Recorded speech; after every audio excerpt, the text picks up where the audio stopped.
Hey everybody, and welcome back. Thanks for joining me again today for another quick gun review. Today I've got a pretty cool new gun that I just picked up, and this is the Smith & Wesson M&P 22 Compact.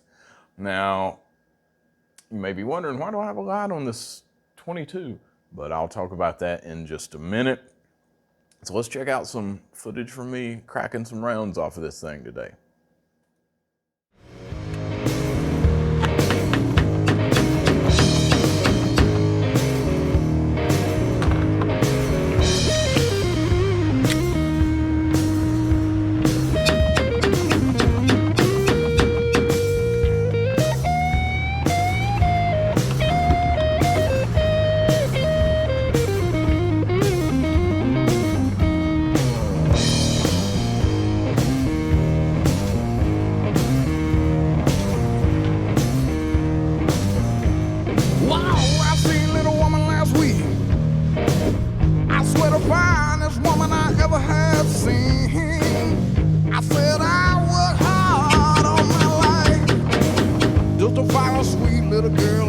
To be my wife. Man, I'm gonna take her back to the bridge, y'all. I said I'm gonna take her back to the bridge, y'all. I said I'm gonna take her back to the bridge, man. Wow, yeah, I'm gonna take her back home.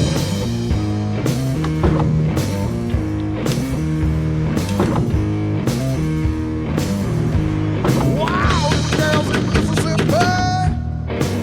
I said, man, you know that sure get tricky. I said, Lord, that girl got me by my hair.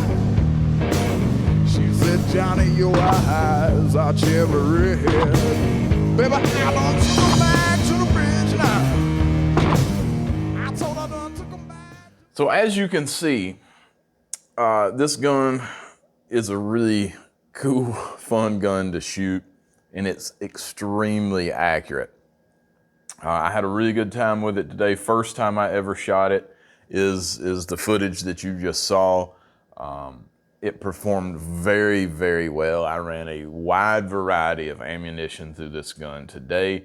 Aguila, both the 40 grain and the 38 grain. The 40 grain round nose, the 38 grain hollow points performed great. I ran some CCI Stingers through it. I ran some CCI quiet rounds. I ran some suppressed rounds, some subsonic rounds from CCI, and I ran some mini mags, hollow point and target rounds through it. A lot of those. All of those did great. I even put some Remington suppressed rounds through it, subsonic rounds. I can't remember what they call them. I'll throw the picture up there. I ran some of those through it, but I had a weird thing with those Remington rounds where it was rubbing off some kind of weird gold stuff on my fingers, and it really kind of left a residue all over the gun. So I didn't like those, but the M&P 22 Compact ate every one of them. I ran 450 rounds in all through this gun today, and it did not have a single malfunction of any sort. Now, I did clean it and lube it before I took it out today. I just picked it up yesterday from my local FFL, and I brought it home last night after my gig. I cleaned it and lubricated it, and then I took it out this morning and shot it. Really, really good performing 22. Now I got the suppressor ready version where it already has the thread protector on this little threaded part that comes off the end of the barrel, as you can see here. Threaded barrel will fit a suppressor, a 1/2 by 28, I think that's what it is. Whatever that most common 22 suppressor size is. And that's really the reason I got this gun, because I have a couple of rifles a couple 22 rifles that will fit the suppressor that I ordered a couple months ago. Should get it in here pretty soon. And I wanted a pistol that I could shoot with that suppressor. And so I picked this guy up from Bud's. It was about $450 altogether with shipping and the FFL transfer and all that. And of course I got the the tricolor, the dual toned version with the FD and the black side, and it looks really good. The texture on the grip is really good. I really like that. The magazines, the clips work very well. They've got the little finger pull down device there, which makes it much easier to load. I wish most magazines would have that on them these days. It's a cool feature. I suppose the way that this is set up, I'm guessing that they made some compromises to put this little device on there because it's a 10-round magazine. But I've got some kits to make this a 14-round magazine. I hadn't installed that yet, but I'm gonna try that out and see how it works. I don't know if it's really needed or not, but really cool. The barrel is stationary. It's not a moving barrel. It's attached to the frame. It's a little bit different than your standard, like 9mm these days, the way that it works. But it's got adjustable rear sights. You can adjust the front sight. It's got the ability to do that, but the rear sight is adjustable with a little screw. Really easy. Good, high quality Smith & Wesson piece. The trigger is really good. I read a couple of reviews that were talking about how the trigger on this firearm was not good and people needed to get used to it. And I will admit, it's not the fastest trigger I've ever used. There's a couple guns, for instance, my LCP2, I can shoot at a higher rate than I can with this, but not much. I mean, there's not much difference. But the trigger felt really good to me. It was really, really accurate right out of the box. It shot a little bit higher than dead on point of aim, but if I wanted to fix that and put it right where you would think it'd be, all I have to do is just adjust it a little bit. But once I found its point of impact, it was really easy to compensate for it and just stick it right in the target. I'm gonna throw some pictures up here.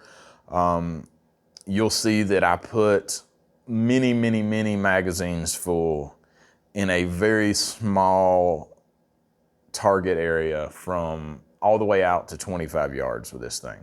I'm not really a bullseye shooter. I'm not a super long distance shooter, but with this gun, some of these that you're seeing, I was shooting at 10 rounds, some of them at 15 rounds, and a few of them at 25 rounds. And all of them I was able to get in the target area really easy.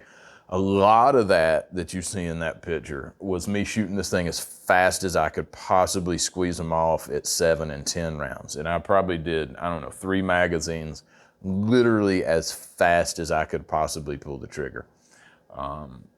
So really accurate, really easy to put on target. This would be a great gun to teach somebody with, but my philosophy with self-defense and firearms, I went into detail with this on my LCP videos. I think it was on the LCP Max review that I did. But this day and age, the way people are persecuted for defending themselves, it's hard to justify carrying a giant hand cannon. I mean, I've got 357 Magnums, I've got 44 Magnums, I've got everything in between the 22 and those. And I would honestly think twice about carrying a 357 even as a self-defense weapon and using it, because you're going to be persecuted in court. They're going to ask you, were you out there trying to kill people left and right? What was your intention with this thing? And with a gun like this, if it maintains the reliability I saw in it today, like I said, I put 450 rounds through it. This is the only 22 I shot today, and I took 450 rounds out there. I did 2 boxes of Stingers, 100 mini mags, and then a whole bunch of Aguila, and then that other stuff I talked about. And there was nothing even approaching any kind of malfunction. No failures to fire, no light strikes, no failures to eject. It just performed absolutely beautifully. And so like I was saying, for self-defense purposes, I'm going to put my suppressor on this as soon as it comes in, my 22 suppressor that I just bought a few months ago. And I will probably actually, you know, that's one of the reasons I put this laser light on here, is because, you know, for something in the house or around the house, you don't want any over penetration. I've got a little kid living here, my kid, and you know, it's you've got to think about that. What are people going to think about what you use? You know, I've got shotguns, I've got AR-15s, I've got everything in between, but a 22 with a suppressor is something that is, you know, virtually silent, and it may be a good option. Just depends on what you think and believe. But you know, look at the statistics of 22s. It's not going to stop a psycho if you don't hit them in the right spot. But it's so easy to put this where you want it to be that it's really, really hard to come up with a fault to something like this if you can stay silent, stay in the dark, take care of whatever business you need to take care of. This is, in my opinion, it's a pretty dang good option. Now, granted, I'll probably have a 9mm in my back pocket if I do that, but you know, it is what it is. Now, the reason I put the light on here to begin with was because it kind of added a little bit of balance to the thing, because it is pretty lightweight and it's pretty small, and I just wanted to see how it felt with that light and laser combo in the front of it. I think I saw Jerry Michalek do that on his Smith & Wesson race gun, and I thought, let me give that a shot and just see if it adds a little bit of bonus. I think he put his on there to keep the barrel flip down a little bit more. Not that he needs it, but it felt a little bit more balanced just in my hand. It felt a little bit better, and so I think I'm going to keep that on there, and like I said, put that suppressor on it, and if something happens in the dark late at night, then I can take care of it without anybody really being aware of it until it's already done. So that's my thoughts on the Smith & Wesson M&P 22 Compact. I think it's a great gun. It's a little bit expensive, comes with 2 mags, but it's such a high quality piece, man, that you know, you got the ambidextrous safety. It comes apart a little bit different than most guns do, and I'm sure you can find some videos online to show you how to do that, or just read the instruction manual. It's a little bit different. I don't want to take the whole threaded part off because I just got that back on there like I wanted it, and I just cleaned this gun up. But I'm super happy with this purchase. I think it's going to be a great gun to shoot a lot in the future, and since it's a 22, it will probably last just about forever because it, you know, takes less wear than if you're cracking off 44 Magnums or something. There's just not as much force going through the gun.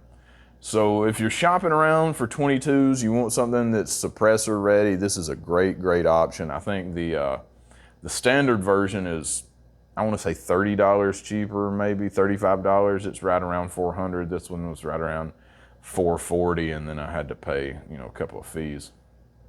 But I don't think you can go wrong with Smith & Wesson. If you watch any of my other videos, you know I'm a massive Smith & Wesson fan. But this is my first M&P, and I am really happy with it. Again, the trigger feels good, the grip texture feels good, the size, it's slightly smaller than their full-size guns, but it's a really, I mean, it feels really good. It'd be a great backpack gun, great camping gun, any of that stuff. So check one of these things out. You will not be disappointed, and I will see you guys at the range. Baby, I done took them back to the bridge, you know. Woo, yeah, done took them back home. I told her I done took it back to the bridge, baby. You better believe I took it back home.